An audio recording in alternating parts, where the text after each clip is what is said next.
আসসালামু আলাইকুম ভাই। ওয়ালাইকুম আসসালাম। কি অবস্থা ভাই, ভালো আছেন? জি, আলহামদুলিল্লাহ ভালো।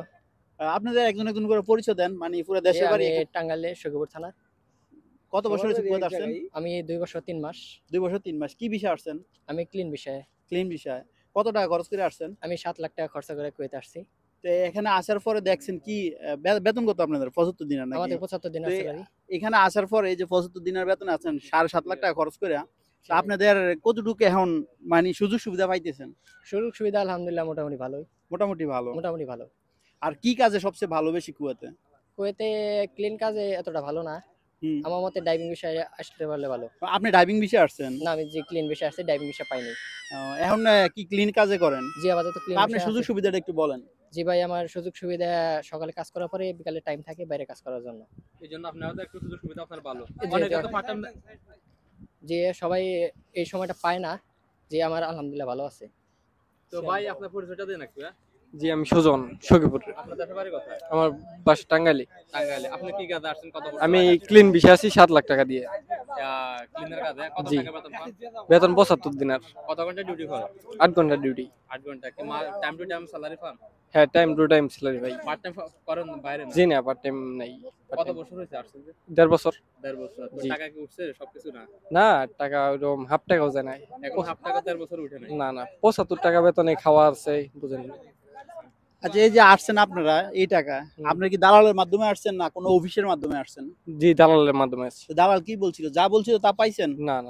দালাল বলছিল ১২ ঘন্টা ডিউটি দিব, ৪৫ খাওয়া দেয় আর কি ৪৫,০০০ টাকা বাড়িতে পাঠাইতে পারবে, এরকম আর কি বলছিল। তো এখন দালালের কথা কতটুকু সত্য হলো? দালালের কথা সত্য বলতে শুধু ক্লিন ভিসা, মানে ভিসাটা ঠিক আছে, এমনি হুম। বেচা কোম্পানি না, এটাই। মানে যে স্যালারিটা বলছে ওইটা মিলে নাই। না, মিলে না। তো এত টাকা খরচ করে আপনাদের আশা কি ভালো হয়েছে না খারাপ হয়েছে? খারাপই হয়েছে। তো যারা আসতে চায় তাদের উদ্দেশ্যে কি বলবেন? আমি একটা কথাই বলতে চাই, ভুলেও কুয়েত আসবেন না। আসলেও ড্রাইভার ভিসা আসেন, প্রাইভেট কোম্পানিতে আসেন, এগুলো আসেন। মানে কাজ শিখে কাজের উপর নিয়ে আসতে হবে। কাজের উপর ডিপেন্ড করে পরে তো আসেন। কি কাজের চাহিদাটা বেশি? কি ড্রাইভিং ভিসা তো মোটামুটি ভালো বেতন। আর যে কোনো হাতের কাজে আসলে হ্যাঁ, হাতের ভালো। কাজ আসলে এগুলো ভালো বেতন। আর কুয়েতে মোটামুটি আপনার ১.৫-২ বছর হয়েছে। ১.৫-২ বছরে আপনাদের কতটুকু অভিজ্ঞতা হয়েছে? জি, আলহামদুলিল্লাহ আমার মোটামুটি অভিজ্ঞতা হয়েছে আর কি। যে অভিজ্ঞতাটা হয়েছে, মনে করেন কুয়েতের যে আইন কানুন গুলা, এগুলা যদি আমরা মাইনা চলি তাহলে আমাদের মনে করেন আমরা প্রত্যেকটা একটা বাংলাদেশি, কিন্তু আমরা একটা বাংলাদেশ। জি। জি। কারণ আমরা নিজেরা কিন্তু রিপ্রেজেন্ট করি আমাদের দেশটা। জি। তো এই দেশের আইন অনুযায়ী আমরা চলতে হবে, জি। ঠিক না? জি। না আমরা কি দেশের আইন মতো এখানে চলতে পারবো? না। তো যারা নতুন আসে যারা, তো তাদের উদ্দেশ্যে এই বিষয়ে কিছু বলবেন নি? যে যারা নতুন আসতে চায় আর কি, তারা হাতের কাজগুলা যেগুলো আছে হুম। সেগুলো শিখে আসার পরে আমার মতে ভালো। আর এই দেশে আইন মতো চলতে হবে। আইন মতো চলতে হইব। তো ভাই আপনার পরিচয়টা দেন একটু, এদিকে আসেন। একটু এদিকে আসেন, এদিকে মাইক। আসসালামু আলাইকুম। ওয়ালাইকুম আমার বাড়ি সালাম। টাঙ্গাইল সখীপুর থানা। আসলে কুয়েত আসছি অনেক টাকা দিয়ে, আসলে বেতন তো এরকম না, হুম। অল্প টাকার বেতন। দেখা যাচ্ছে কি যে খায়া খুঁজছে বাড়িতে পাঠান যায় ২০-২৫ হাজার টাকা, এর বেলা তো আর হয় না এত টাকা দিয়ে আসে। আমার মতে এই দেশে না আসাই ভালো।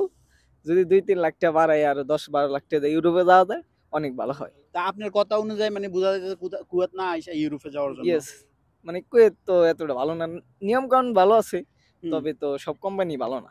আর কিছু কিছু কোম্পানি ভালো আছে, ওইগুলা মানে ভালো হাতে ভালো। গোনা কিছু কোম্পানি আর কি। 10টার মধ্যে আর কি 2টা ভালো আছে কোম্পানি, আর তো ওগুলা ভালো না। এত এখন টাকা দিয়ে আপনারা আসা যারা মোটামুটি আসলে ভালো ক্লিনার না। কাজে আছেন, ঠিক সবার আছে। মতামত কি? মানে যে ক্লিনার কাজে আসাটা কি ঠিক বাংলাদেশ থেকে? জি না, জি আর না। যদিও আসে কি যাচাই বাছাই করে আসলে ভালো হইব না কি ভালো হইব? যে যারা কুয়েত আসতে চায় আর কি, যাচাই বাছাই করে আসা ভালো। সব কোম্পানি তো সেম না, না, কুয়েতে না, অন্তত না, 1000 কোম্পানি আছে। ১,০০০ কোম্পানি আছে। কোম্পানি দেখে কুয়েতে সবারই লোক আছে কম বেশি। হুম। যারা আসতে চান কোম্পানি দেখে বুঝে শুনে আসবেন আর কি। আচ্ছা, এটাই আপনাদের পরামর্শ? হ্যাঁ? জি, আমার এটাই পরামর্শ। আর এত টাকা দিয়ে কুয়েত না আসাই আমি ভালো মনে করি। আর কুয়েতে যে আসে মনে করেন এত টাকা খরচ করে আসে, আর কুয়েতের পরিস্থিতি কেমন? বাইরে কাজ করা যায় কি না না? না, পুলিশটা আমি ১.৫ বছর ধরে আছি, পুলিশের চেক প্রচুর দেখতেছি। কিন্তু এই কথাটা তো অনেকে বিশ্বাস করতেছে না। না, পুলিশের চেক প্রচুর। হয়তো যাদের লোক আছে ভালো ভালো জায়গায় পার্ট টাইম করতেছে, ওদের হয়তো চেক নাই, বাট প্রচুর চেক। আমি নিজে 2 দিন পার্ট টাইমে যাই ঘুরাইছি, চেক দিই। আচ্ছা, আমি আপনার একটা কথা বলি, কুয়েতে আসলে মানে বিদেশ যারা হুম, আসে হুম। তাদের কমন ৩টা সমস্যা বেশি হয়। আপনি জানেন কোন ৩টা সমস্যা না। বেশি হয়? হ্যাঁ? না। ১ নাম্বার হইছে মনে করেন কাজ না শিখে আসা। হুম, ২ নাম্বার হইছে মনে করেন যদি আত্মীয়স্বজন না থাকে। হুম, ৩ নাম্বার হইছে যারা সুদে টাকা নিয়ে আসে তাদের। জি। তো এটা কতটুকু সত্য? এটা পুরাটাই সত্য। পুরাটাই সত্য। একটা কথা, 7 লাখ টাকা ঋণ করলেন, ব্যাংক থেকে তুললেন, তো এই দেশে আর পরে 75 দিনের বেতন, 30,000 টাকা বেতনে খাইতে 15,000 টাকা চলে যায়। 15,000 টাকা দিয়ে আপনি ঋণ কেমনি শোধাইবেন, কয় বছর থাকবেন? আর নিজের জন্য তো কিছু একটা করতে হবে। বাহিরে পার্ট টাইম যদি না থাকে 75 করে জি, বেতন জি, অন্তত এটাই। মনে হয় 3 বছর Part time ছাড়া তো আর কুয়েত বিশেষ করে যারা এই যে 75 দিনের স্যালারি আসতেছে, মনে করেন পুরাটা টাকা সুদে টাকা নিয়ে আসছে, হুম। তাদের কি অবস্থাটা হবে? সেটাই। 3 বছর পর কিন্তু আবার হাউল হইতে হবে আপনার। হাউল হইতে হবে, হাউল লাজিম হইতে হাউল হবে। হইতে তো হবে। 3 জি, বছর আমি পরে 1 বছর কিন্তু পরে হাউল হইছি। নিম্নে 500 দিনার লাগবে। 500-1000 দিনের খরচ হইব আর কি। 500 দিনের ধরলাম আর কি। তো 500 দিনার যদি লাগে 3 বছর পরে, তা আপনি যদি এই যে 7 লক্ষ টাকা খরচ করে আইছেন, 8 লক্ষ টাকা খরচ করে আইছেন, এটা যদি আপনি শেষ না করতে পারেন, কিন্তু আবার যে আপনার আকামা লাগাইতে গেলে, ভিসা লাগাইতে গেলে আবার ছুটিতে যাওয়া লাগবে। ঠিক আছে? আসার সময় কিন্তু মামু খালু চাচা এইজন সবাই থেকে নিয়ে আসছেন। জি, আলাদা করে নিয়ে আসছেন বা সুদে আনছেন। কিন্তু আপনি এখান থেকে যাবেন যে, কিন্তু আপনার ইনকাম করে যেতে হবে। ইনকাম করে জি, যেতে হবে। অবশ্যই যেতে হবে। আপনি যে টাকাটা ইনভেস্ট করছেন, আমার কথা হইলো ভাই, যারা কুয়েত আসতে চায় নিজের ঋণ বাইরে করে যে- ভাই না আসাটাই ভালো মনে করি। 7 লাখ টাকা দিয়ে ভাই আসলে 15,000 টাকা বেতন ভাই 3 বছর চালানো তুলতে পারবো না, ঠিক আছে? আর নিজের জন্য তো কিছু একটা করতে হবে, এরকম ভাই কোনো পরিস্থিতি দেখতেছি না। আইসা ভাই ফাইসা গেছি পুরা। অনেকে তো দালালের মধ্যে আসতেছে, দালালের বিভিন্ন কথাবার্তা শুনে, দালালে বলতেছে, মানে এক কথা বলতেছে নি আরেক কথা বলতেছে, এরকমই তো। মানে কোনো বলতেছে যে কথা কাজে ডাবল মিল ডিউটি নাই। দিব, 60,000 টাকা পাঠাইতে পারবো, 50,000 টাকা পাঠাইতে পারবো, কিন্তু আর পরে তো কোম্পানি এরকম না।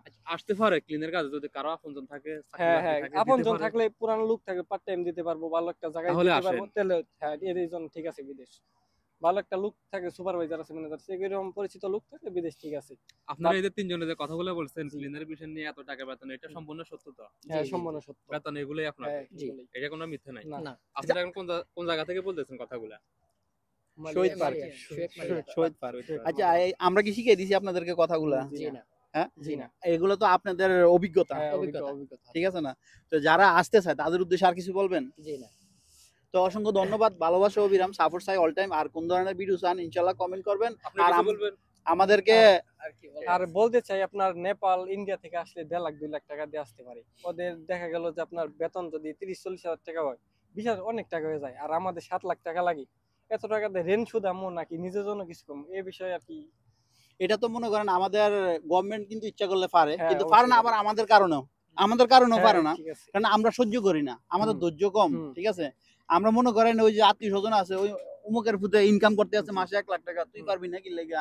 ওই অমুকের আব্দুল আজিজের ফুতে জায়গা কিনা লাইছে, ওই কুদ্দুসের ফুতে বিল্ডিং করে লাইছে, তুই পারলি নাকি লেগা? এটা তো ভাই, আমাদের হইছে মনে করেন প্রতিহিংসাটা বেশি। জি।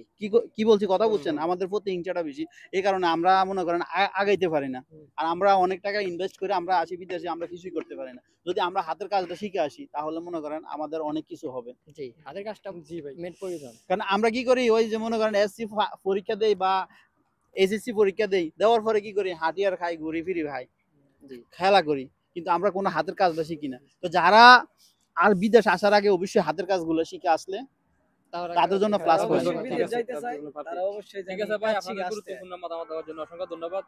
ওকে। ওকে, আসসালামু আর ভিডিওটি ভালো লাগলে সবাই সাবস্ক্রাইব করবেন, পাশে থাকবেন। আর ওকে, আল্লাহ হাফেজ, বাই বাই।